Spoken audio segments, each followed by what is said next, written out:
AP పరిస్థితికి చంద్రబాబు నాయుడు గారు in future మీరు 2 టర్మ్స్ ఇప్పుడు జగన్మోహన్ రెడ్డి గారే వస్తారంటున్నారు కదా? నెక్స్ట్ 2 టర్మ్స్ జగన్మోహన్ రెడ్డి గారు వస్తారు. 2024, 29 ఎవరు? జగన్మోహన్ రెడ్డి వస్తాడు. ముఖ్యమంత్రి ఆయనే అవుతారు. మరి ఆయన పార్టీ ఆయన అంటే మీ నోట్ నుంచి చెప్పాలి.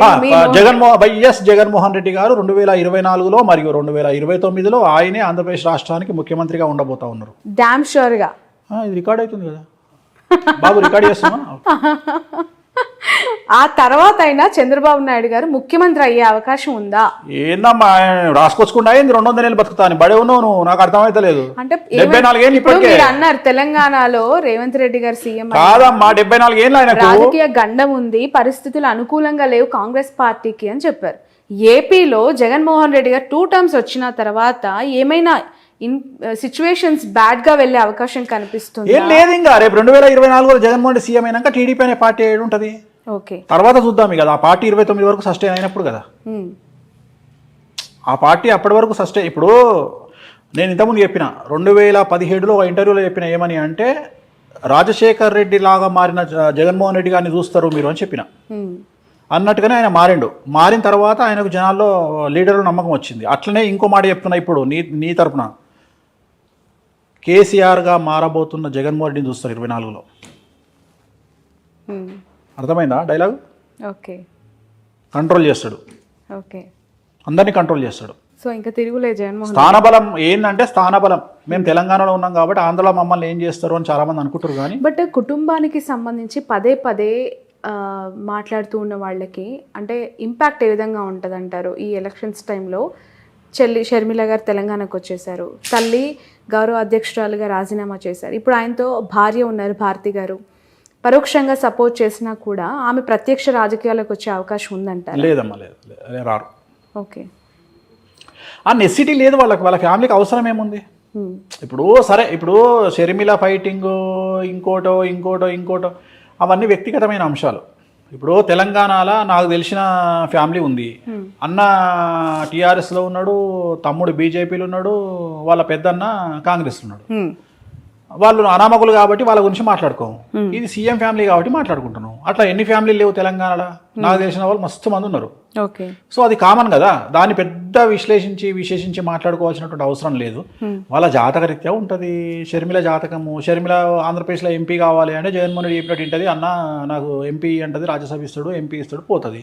ఆమె జాతకంలో రాజయోగం అనుభవించే పరిస్థితి లేదు కాబట్టి వ్యతిరేకమైన నిర్ణయాలు తీసుకుంటుంది. So actually nothing but decision. ఆమె తీసుకునే నిర్ణయాలు ఆమె జీవితము. ఆమె పార్టీ పెట్టినా, తెలంగాణలో కాంగ్రెస్ పార్టీకి పోయినా, లేకపోతే ఇంకో మాట మాట్లాడినా, ఇవన్నీ కూడా రాజకీయ జాతకపరమైన అంశాలే కదా. సో ఆమె తీసుకునే నిర్ణయాలు, ఆమె మాట్లాడే మాటలు ఆమె జీవితాన్ని డిసైడ్ చేస్తాయి.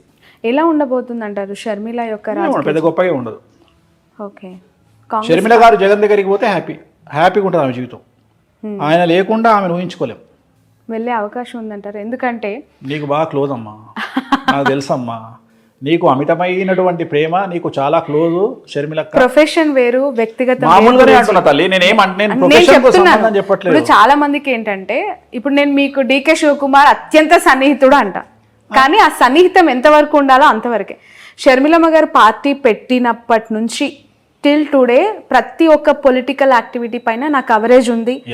అండ్ ఒక మహిళ, ఇప్పుడు కల్వకుంట్ల కవిత గారు అవ్వచ్చు, ఇటు మన షర్మిల గారు అవ్వచ్చు. ఇప్పుడు షర్మిల గారి గురించి మనం ఇప్పుడు కాదు, పార్టీ పెట్టిన రోజు నుండి మాట్లాడుకుంటున్నాం. నేను ఎప్పుడైనా పాజిటివ్ గా మాట్లాడినా?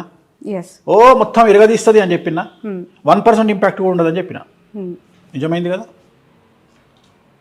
నేనేం మాటలు మార్చట్లేదు కదా. మీరు ఆ రోజు కూడా నువ్వు ఆమె దగ్గర ఇంటర్వ్యూ తీసుకొని వచ్చిన మరుక్షణం నేను చెప్పిన ఏముండదు తల్లి, అంత నార్మలే ఉంటుంది పరిస్థితి అని చెప్పిన. అంతే తప్ప నేనేం గొప్పగా మాట్లాడాను. అంతలాగా ఒక పాదయాత్ర, నిజంగానే చెప్పాలి, ఒక మహిళగా ఆమె చేసిన పాదయాత్రని నేను కల్లారా చూసిన వ్యక్తిగా కష్టం వేరు, చాలా చాలా బాధపడ్డాను ఆ రోజు. ఎందుకు అంటే పక్క రాష్ట్రంలో అన్న సీఎం గా ఉన్నారు, ఇక్కడ ఒక మహిళ ఒంటరిగా ఎందుకు ఈ పరిస్థితి వచ్చింది? మోరోవర్ అన్న గెలుపులో ఆమె పాత్ర ఉంది, ఆమె భాగస్వామ్యం ఉన్నప్పుడు ఇక్కడ ఎందుకు పెట్టింది అనేది నాకు పదే రేజ్ అయిన క్వశ్చన్. దానికి ఇప్పటివరకు నాకు ఆన్సర్. జాతకపరమైన విశ్లేషణ అంతే, వాళ్ళ వ్యక్తిగతమైన నిర్ణయాలు. Actually nothing but decision. అదే చెప్తున్నా కదా. ఆ నిర్ణయం ఎందుకు తీసుకున్నారు అంటే దానికి మనం ఏం చెప్తాం? ఇప్పుడు మన వేరే అనేవి ఉన్నాయంటారా? ఖచ్చితంగా నాకు కుటుంబం పట్ల అవగాహన లేదు, వ్యక్తిగతమైనటువంటి అంశాల జోలికి నేను వెళ్ళను. నేను జాతకపరంగా మాట్లాడతా నేనేమంటా, ఇదే షర్మిల గారు నా దగ్గరకు వచ్చి, అనిల్ గారు నా దగ్గరకు వచ్చి, ఏమండి ఒక మాట మాకు ఒక ఐడియా అడ్వైజ్ ఇవ్వండి అంటే, ఎంబడే మీ దుకాణం బంద్ చేసి జగన్ గారిని కలవండి అని చెప్తా. ఎందుకు అక్కడ పోయి కూర్చుంటే మీకు ఆల్రెడీ ఏదో పదవి ఇస్తాడు, హ్యాపీగా ఎంజాయ్ చేస్తారు లైఫ్, ఒక సీఎం చెల్లెగా లైఫ్ ముందుకెళ్తుంది, ఇంత కష్టాలు మీరు పడాల్సిన అవసరమే లేదని చెప్తాను నేను. కానీ వాళ్ళు మనం అడగరు, మనం చెప్పాం, అయిపోయింది. సో ఇట్లనే astrology is nothing but decision. వారసులకి సంబంధించిన ప్రశ్న ఇది. కేసీఆర్ గారు ముఖ్యమంత్రిగా 2 టర్మ్స్ చేసిన తర్వాత ఇప్పుడు గెలిచి ముఖ్యమంత్రి పదవికి రాజీనామా చేశారు. కానీ కొడుకును ముఖ్యమంత్రి స్థాయిలో సొసైటీలో ప్రొజెక్ట్ చేశారు. నెక్స్ట్ 5 yearsలో కేటీఆర్ గారు ఆ స్థాయిలో ఎమర్జ్ అవుతారు పీపుల్లో అనేది ఒక మాట వినిపిస్తోంది. చంద్రబాబు నాయుడు గారి వారసుడు లోకేష్ గారి గురించి ప్రస్తావిస్తూ ఉన్నారు. లోకేష్ గారు ముఖ్యమంత్రి అయ్యే అవకాశం కానీ, పాదయాత్రను మరొకసారి దిగ్విజయంగా నాన్ స్టాప్గా స్టార్ట్ చేసి ఎండ్ చేసే పరిస్థితి కానీ, పీపుల్స్ లీడర్గా ఎస్టాబ్లిష్ అయ్యే అవకాశం కానీ ఉందా అని చెప్పి. ఇక ఇండివిజువల్గా చెప్పగానే ఇద్దరికి లేదు, ఇద్దరు ముఖ్యమంత్రుల కొడుకులకు లేదు. ఒకటే ఆన్సర్లో 2 సమాధానాలు. ఇటు కేసీఆర్ గారు అబ్బాయి కేటీఆర్ కానీ, బట్ కంపారిటివ్లీ ఇప్పుడు కూడా సిరిసిల్లలో ఆయన మళ్ళీ విక్టరీ. మళ్ళీ నువ్వు అన్ని జనరలైజ్డ్, నేను ఆస్ట్రాలజర్ అమ్మా, పొలిటికల్ అనలిస్ట్ కాదు. పొలిటికల్ ఆస్ట్రాలజర్ అనొచ్చు కదా. పొలిటికల్ ఆస్ట్రాలజర్ అను, కానీ పొలిటికల్ అనలిస్ట్ కాదు. పొలిటికల్ ఆస్ట్రాలజర్గా చెప్పండి. ఇప్పుడు 3 సార్లు ఆయన ఎమ్మెల్యేగా గెలిచారు, దిగ్విజయంగా మంత్రి పదవులు అనుభవించారు. ఇప్పుడు సరే ఓకే ప్రతిపక్షంలో కూర్చుంటారు, వేరే విషయం. కానీ నారా లోకేష్ గారికి సంబంధించి అసలు ఎమ్మెల్యేగా గెలుస్తారా అనే ప్రశ్నకు ఆన్సర్ ఏంటి? ఎమ్మెల్యే గెలవచ్చు, అది పెద్ద విషయం ఏం కాదు. ముఖ్యమంత్రి కాలేరు, ఆయన జీవితంలో ముఖ్యమంత్రి అయ్యే యోగం లేదు. ఏంటి ఆయన జాతకం ప్రకారం? రావు మార్గదర్శ నడుస్తుంది 2024 వరకు. ఎలక్షన్లో రావు మార్గదర్శలో ఉంటారు. ఈ ఎలక్షన్లో ముఖ్యమంత్రి అయ్యే యోగం లేదు. ఎట్లాగో లేదు. మీరు 2 టర్మ్స్ జగన్మోహన్ రెడ్డి అన్నారు. సో ఇన్ ఫ్యూచర్ ఆయన జాతకం ఓకే గెలుస్తారా నెక్స్ట్ 24లో? ఆయన గెలవడం పెద్ద విషయం కాదు, నేను అదే చెప్తున్నా. 2025 ఎలక్షన్ కాబట్టి 24లో ఎమ్మెల్యే గెలిచే అవకాశం ఉంది. ఎమ్మెల్యేగా మంగళగిరి నుంచి. మంగళగిరి పోటీ చేస్తాడా ఇంకోటి మనం డిసైడ్ చేయలేం కదా. చాలా మందికి అర్థం కాని ఒక క్వశ్చన్, $1 million ప్రశ్న. చంద్రబాబు నాయుడు గారి అరెస్ట్ విషయంలో మీరు ఇందాకన్నా జూనియర్ ఎన్టీఆర్ ఎందుకు స్పందించలేదు అని చెప్పి, మీరేమనుకుంటున్నారు గురూజీ? అంటే ఎందుకు అంత సైలెంట్గా ఉండాల్సి వచ్చింది ఆయన? తన కెరియర్ మీద తనకున్న నమ్మకం, తనకు రాజకీయంగా కంటే సినిమా ఇండస్ట్రీ పరంగా తనకున్న నమ్మకం, ప్లస్ తిరుమల తిరుపతి దేవాలయంలో నేను వాళ్ళ అమ్మగారు కూర్చొని మాట్లాడినప్పుడు నన్ను ఒక ప్రశ్న అడిగారు ఆవిడ. ఎన్టీ రామారావు బర్త్ విషయంలో, జూనియర్ ఎన్టీఆర్ బర్త్ విషయంలో ఒక పెద్ద సమస్య ఉంది, ఆ సమస్య తెలియకుండా మీరు మావాడి జాతకాలు బాగా చెప్తున్నారు, ఎట్లా చెప్తున్నారు మీరు అని అడిగింది. ఆ సమస్య ఏందో నాకు తెలుసు తల్లి, ఇది సమస్య అని చెప్పిన. అనగానే షాక్ అయింది ఆమె. పెద్ద ఎన్టీఆర్ గారికి తప్ప, నాకు తప్ప, బాబుకి తప్ప, ముగ్గురికి తప్ప 4వ వ్యక్తికి తెలియదు, మీకు ఎట్లా తెలుసు అన్నది. నాకు తెలుసమ్మా అన్న నేను. ఆయనది మఖా నక్షత్రం, జూనియర్ ఎన్టీఆర్ది మఖా నక్షత్రం, జయలలితది కూడా మఖా నక్షత్రం, ప్లస్ ఆయన మంచి యోగంలో కూర్చుండు జూనియర్ ఎన్టీఆర్. కానీ ఆయన రాజకీయాల్లోకి రావడానికి టైం ఉంది. నేనే వాళ్ళ అమ్మతో అన్నది ఏంటంటే 2030 వరకు రాజకీయాల్లోకి రానియకండి బాబుని అని చెప్పిన. ఓకే, సో మీ సలహా అనమాట. నేను చెప్పింది అయితే వాళ్ళ అమ్మగారికి చెప్పిన మాట, తిరుమల దేవాలయంలో చెప్పిన మాట, హుండీ లెక్క పెడుతుంటే పక్కన నేను మాట్లాడింది, వైకుంఠ ద్వారం పక్కన కూర్చున్నప్పుడు దర్శనం అయిపోయిన తర్వాత ఆమెను ఆ దేవాలయంలో మాట్లాడిన సందర్భంలో 2030 వరకు జూనియర్ ఎన్టీఆర్ రాజకీయాల్లోకి రాకుంటే బాగుంటుంది, 29 ఎలక్షన్లకు అయితే వద్దు అంటే 29 ఎలక్షన్ల వరకు ఎన్టీఆర్ గారు రాజకీయ అరంగేట్రం చెయ్యరు, కన్ఫర్మ్. ఓకే వేణుస్వామి గారు, మనం చాలా చాలా జంటలు విడిపోవడానికి చూస్తున్నాం. పెళ్ళంటారు, వచ్చి పత్రిక ఇస్తారు, ఒక 6 నెలల తర్వాత విడాకులు అంటూ ఉంటారు. మీరు కూడా చాలా సెన్సేషనల్ న్యూసెస్ చెప్పారు వాటి పట్ల. ఎందుకు పెళ్ళిళ్ళు నిలబడట్లేదు? అవి పెద్దలు కుదిర్చిన వివాహమైనా, ప్రేమ వివాహమైనా, మీరు గతంలో చెప్పారు లాస్ట్ ఇంటర్వ్యూలో సమంత నాగ చైతన్య యాస్టిస్ జరిగిందని. ఇప్పుడు మళ్ళీ కొత్తగా మ్యారిటల్ లైఫ్లోకి వచ్చిన జంటలు చాలామంది కూడా విడిపోయారు. బట్ ఆఫ్ ద రికార్డ్ నాకు చాలా చెప్తూ ఉంటారు, కానీ కొన్ని సెలబ్రిటీ జాతకాలకి సంబంధించి ఏం చెప్తారు? ఉదాహరణ ఇంకొక సెన్సేషనల్ కపుల్తో తీసుకుందాం. సో కొత్తగా పెళ్ళైన లావణ్య త్రిపాఠి అండ్ వరుణ్ తేజ్.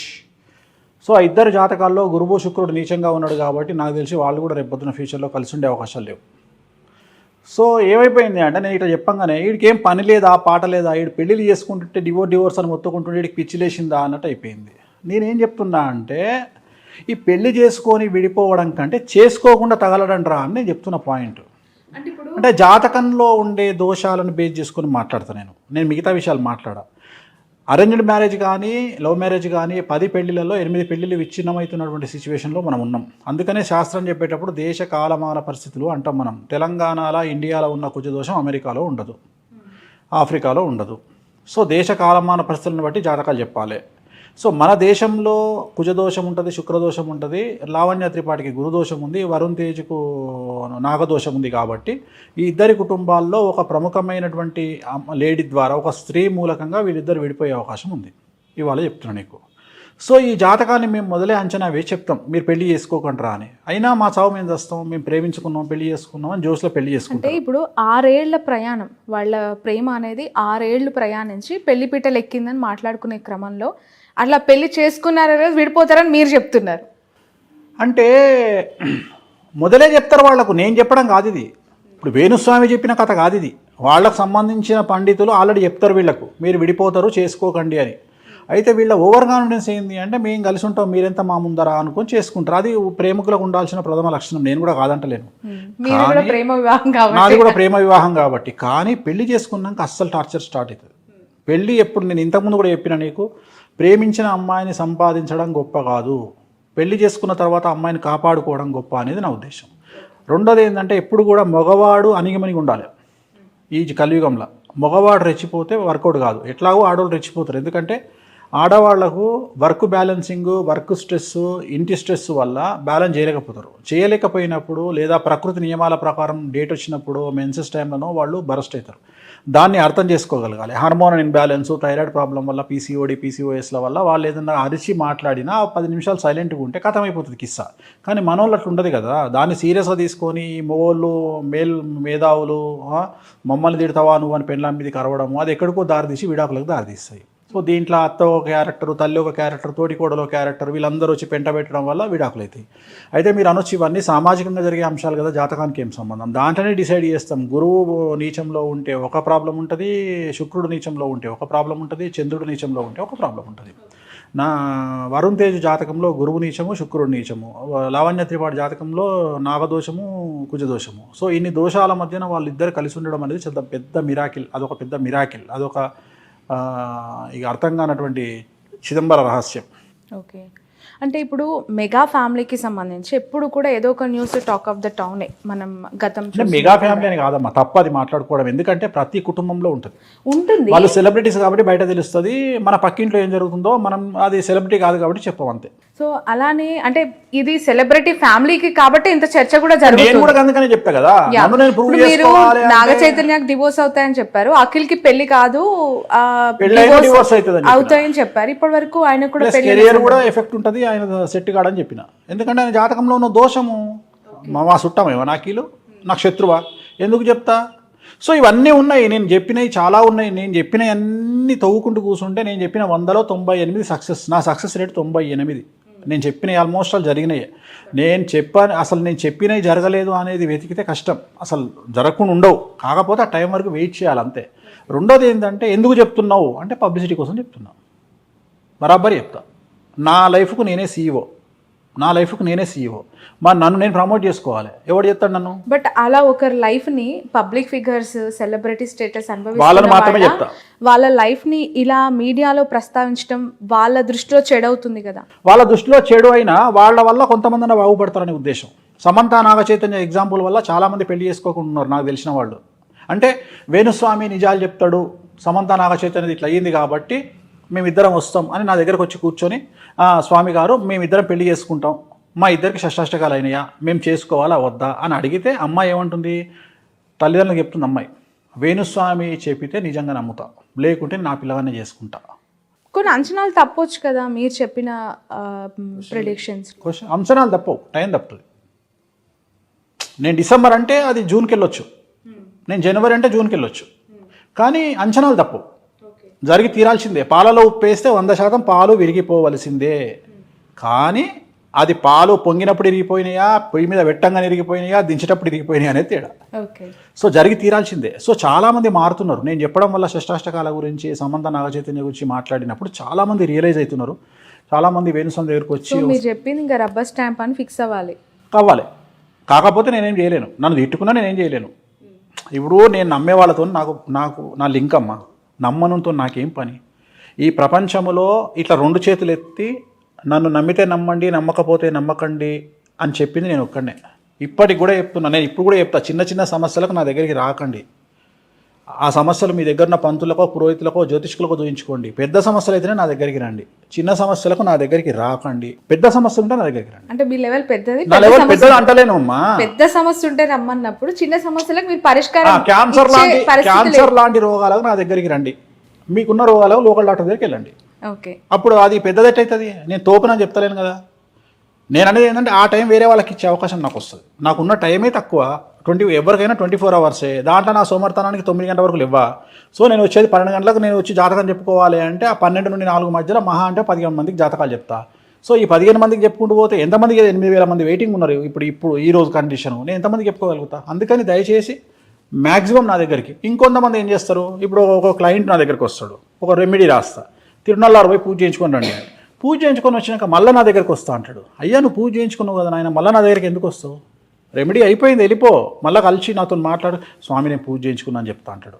సో అందుకని నీ ద్వారా చెప్తున్నా, నా దగ్గరకు వచ్చి రెమెడీ చేసుకున్నాక అవసరం లేదు నన్ను కలవడం. Wait for time. ఆటోమేటిక్గా గ్రహాలు మారినప్పుడు మీ టైం పనిచేస్తుంది, ముందుకు వెళ్ళిపోతారు. బట్